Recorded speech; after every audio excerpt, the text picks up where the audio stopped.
Hi guys, White Warlock here. This is going to be another video in the series talking about the spoilers. Again, we are almost I think over halfway already with all the cards that have been spoiled. And in this video, I talk about the Sapphire card. So first, this one is not on the site yet. It has been released like, I don't know, 5 minutes ago, or at least I've seen it 5 minutes ago.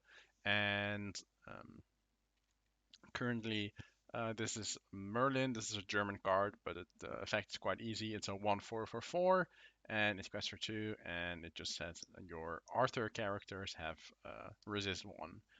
That's obviously not good enough to play unless you have um, like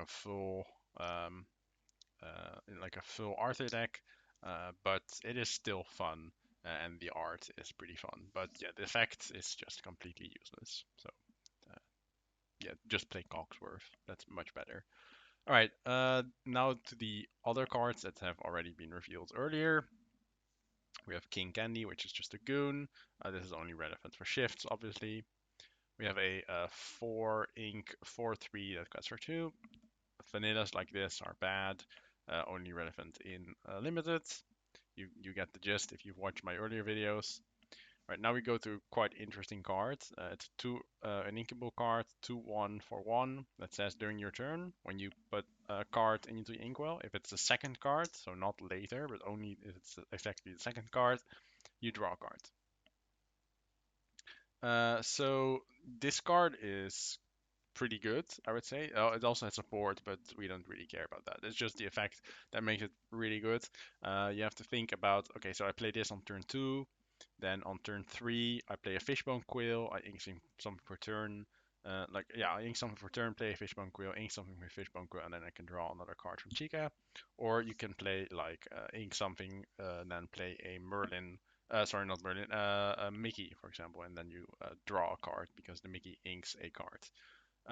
Because it's putting something into your inkwell, and even like I'm pretty sure Mickey also says put it into your inkwell. Yeah, you may put the top card of your deck into your inkwell face down and exert it. So that is putting something in your inkwell. You don't need to ink something. You can also do it like that with Mickey. So I think it's a really good card, even though it's uninkable. I think it definitely will see play in blue decks. I like it. I like it a lot. So our next card is Prince John. It's a 3/4 for 4 that quests for 1, but you don't want to quest with this card because it says you can tap it without playing any ink, and you can play an item from your hand or discard with cost 5 or less exerted, but it is for free. So that's really good. Like you can play a popsicle if you have it on your board. You can heal something from 0 and then play a popsicle from Prince John, or you can play something from your hand or other cards from your discard, like maybe a fishbone quill or a workshop. If they destroy the workshop or it was in your hand, you can just play the workshop for free, then play another item and draw a card from the workshop trigger. So I think Prince John is really good in the item deck, and I would love to try it out.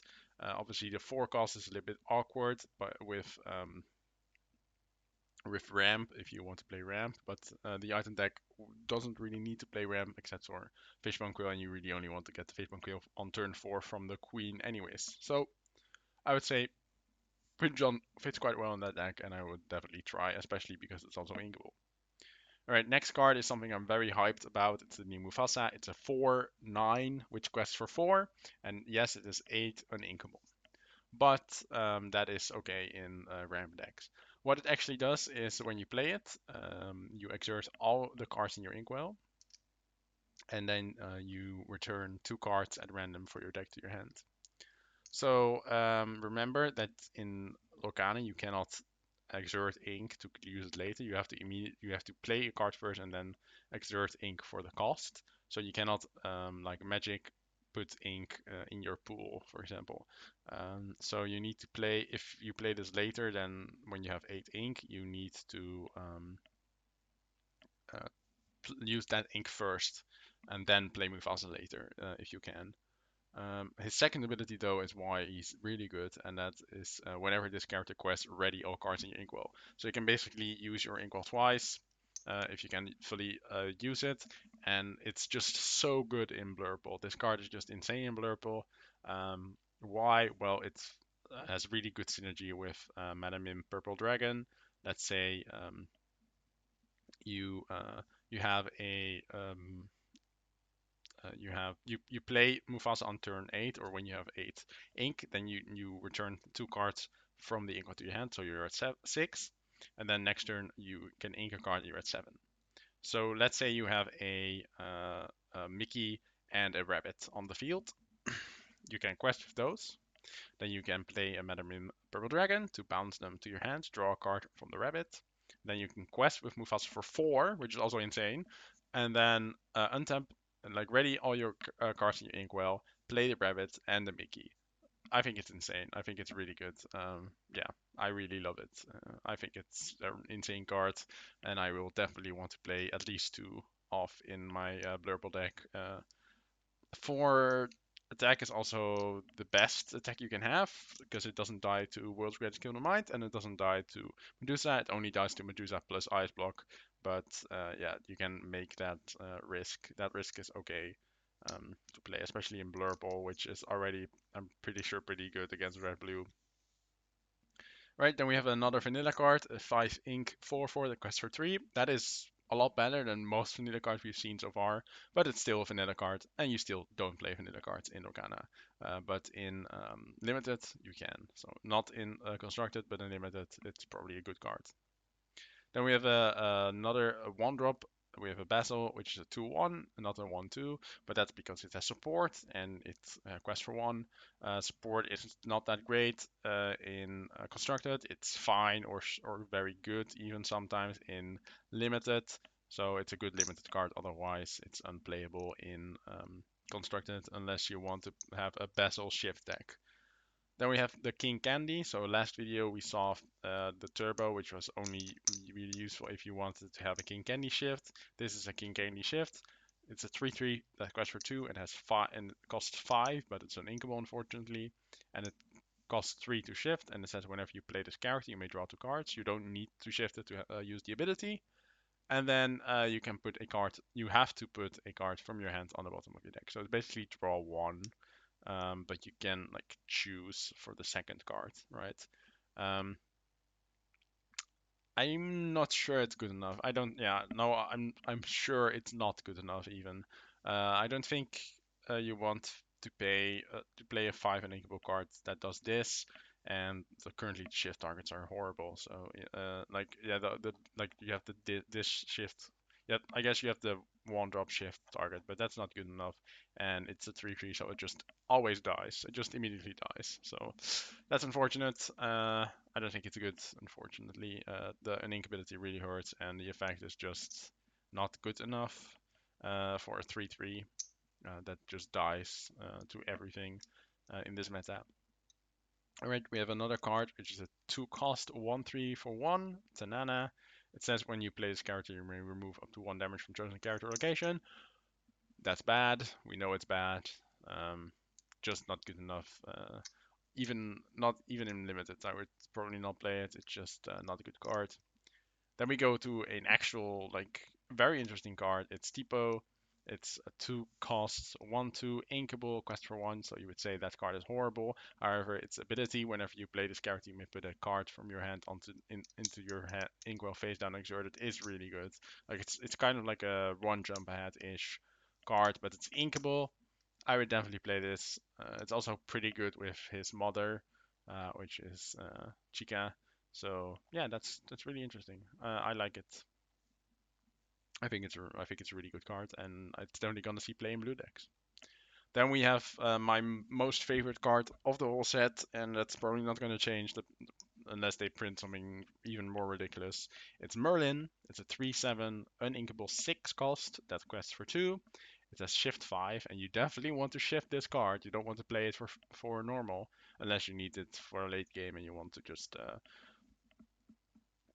want to present lethal or something. But otherwise, you want to shift it because its ability says when you play this character, if you use shift to play him, you may search your deck for any card, put that card into your hand, and shuffle your deck. This is the first card that does this and is really good.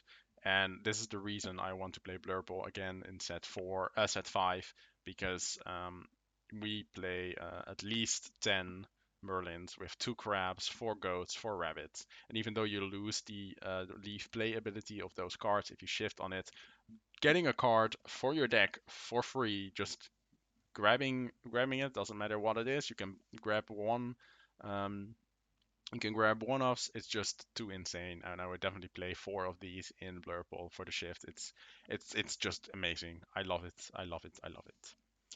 All right, next card is Royal Tantrum. It's a 4, an inkable card. It says banish any number of your items, then draw a card for each item banished this way. I don't think this is good enough in items deck, unfortunately. It doesn't really need more card draw. What it needs is a finish, like more finish. And if it said banish any number of your items, then gain 1 lore for each the item banished this way, I would 100% play it.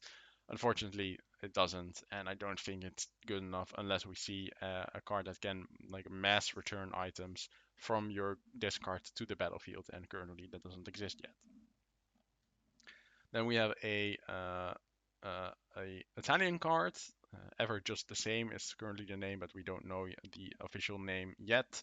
But it's a song, and it's 2 costs, inkable, and it says remove up to 2 damage from any chosen character. So this is fine in a heavy combo deck. In every other deck, it's completely unplayable.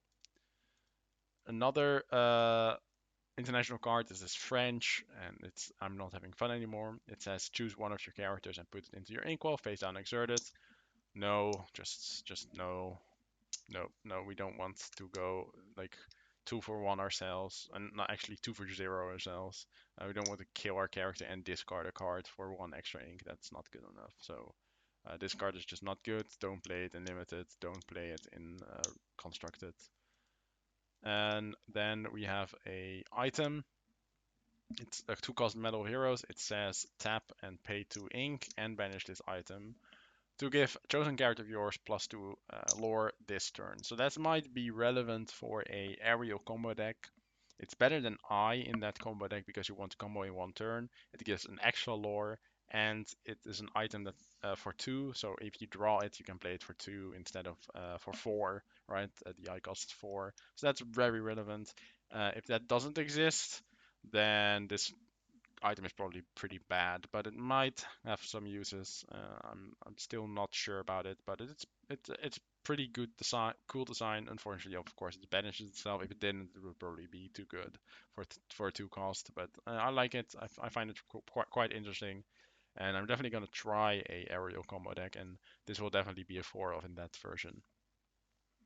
All right, another 2 cost item. This is Basil's magnifying glass. For you can exert it and pay 2 ink to look at the top 3 cards of your deck. And if you have an item, you may reveal it and put it in your hand. The rest goes on the bottom. So this basically says draw an item every turn for 2 ink. If you have enough items in your deck. If there's like an item combo deck or whatever, then this item will probably be in that deck. Otherwise, I'm not sure it's good enough for the red blue items deck, but I'm definitely gonna try it. It's the cost might be a little bit too much for Scuttle every turn, but I think it could be good enough, especially if we can go a little bit more item focused in that deck. So we'll see if it's good enough. It's good that it's inkable at least, so we can at least try and see if it's any good. All right, another item. It's a 5 uninkable, and it says Merlin's Carpet Bag. You can tap it and pay 1 ink to return an item card from your discard to your hand. This card is absolutely horrible. 5 uninkable for that effect is not worth it on an item ever. Do not play this. Not in limited, not in constructed, not in the item deck. Just don't. Just don't. All right. Then another item, 4 cost Sapphire Chromacon. It says this item enters play exerted, and you can tap it and use 2 ink to banish one of your items to gain 2 lore. I think this one is worse than the Metal Heroes, and yeah, I don't think like you would want to get this from the queen because it says this item ends play exerted, but it costs 4, so you can't. So you can only play it for Prince John, and I don't think that is good enough, unfortunately. So to play it because it's already because it's also uninkable. So Unfortunately, I don't think this one is good enough. Every spending 2 ink every turn to gain only 2 lore. I'm not sure if that's worth it in our deck. In Red Blue items, unfortunately. Then we have 2 locations left. First, we have the Great Illuminary, which is a 2 cost, no, not 2 cost, which costs 2 to move to and has 9 defense, and it costs 3 and it's inkable. And it says that every character that's in here that has support gets +1 lore and +2 willpower. Currently, cards with support are unplayable. Basically, all the cards with support are unplayable or not yet not played. So that's not very relevant, and it doesn't gain lore, so I would not play this card. And then finally, we have another location, a 7 defense location for 1 cost and 1 cost to move, which is very good, but you don't really need to move there because the ability says each player plays with the top card of their deck face up. It doesn't gain any ink, doesn't gain any lore. So this card is currently bad. However, it might be really good in the future if they print cards that can mill, or so that means putting the top card of your opponent's deck into their banish spell or discard. Um, this might be it. Like that might be a really good like control lantern deck if you've ever played Magic. Otherwise, if those cards don't exist or will never exist, this card is not playable. The extra information is not worth it, in my opinion, and your opponent has no reason to ever kill this, so it just stays on the field forever. Uh, and yeah, if people go attack this location, that's weird. I would never do that. Like you can have that extra information again, unless cards come that can mill the top card of their opponent's of your opponent's deck, then this card is not useful. All right, those were all the Sapphire cards. I will now make a video on the Steel cards, a separate video. If you haven't watched the other ones, go watch them. They are already on the channel, and the Steel one should be on the channel soon after uploading this one. Thank you guys for watching. If you have any questions, let me know, and if you have any comments on the cards that are different than mine, then let me know, and I'll let you know what I think about it. Thank you guys for watching, and I'll see you later.